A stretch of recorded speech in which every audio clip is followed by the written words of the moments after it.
Hello guys, in another video, and in this video I shall present to you not one, but two swords. It's about a Type 14 arming sword from Black Fencer. But first, before we start, if you're new in watching my video and you like the content of my YouTube channel, consider to subscribe. It's about 2 seconds of clicking to subscribe, and it's entirely free, but you're helping me a lot by doing so. Thank you very much. I shall present to you in this video 2 swords from one Type 14 arming swords, one blunt version of the sword and one sharp version of the sword. And at the end of the video I shall compare the 2 swords. First of all, little bit for the sword. This Type 14 arming sword were used at the end of the 13th century and the beginning of the 14th century. By then, this arming sword were used by the common soldiers. We are moving to the blunt version of the Type 14 arming sword, and we will start off with the handle. We have here a standard historical accurate wheel pommel, little bit too much polished, which is typical for the Black Fencer. We have here 10 centimeters handle, which fits perfectly to the hand. The handle is with the typical oval form and covered with the red cord, and the red cord is by my choice. Now, the Black Fencer have a later options for the handles, but at the time I ordered that sword, they didn't have that option. The crossguard is curved.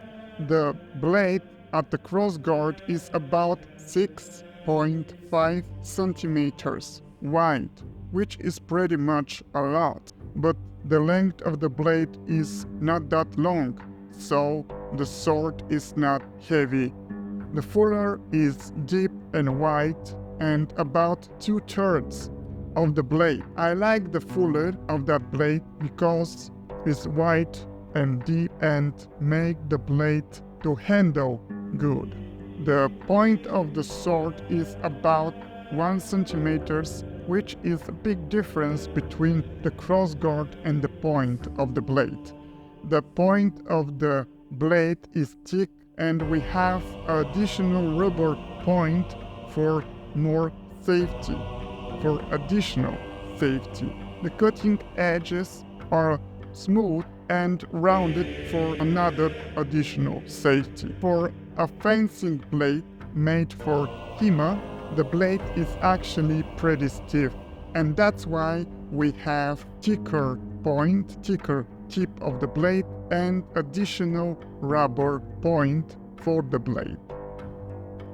We are moving to the sharp version of the arming sword, and here I will point out the difference between the 2 swords.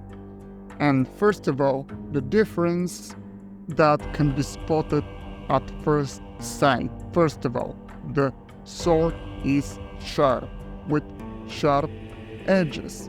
Also, razor sharp point.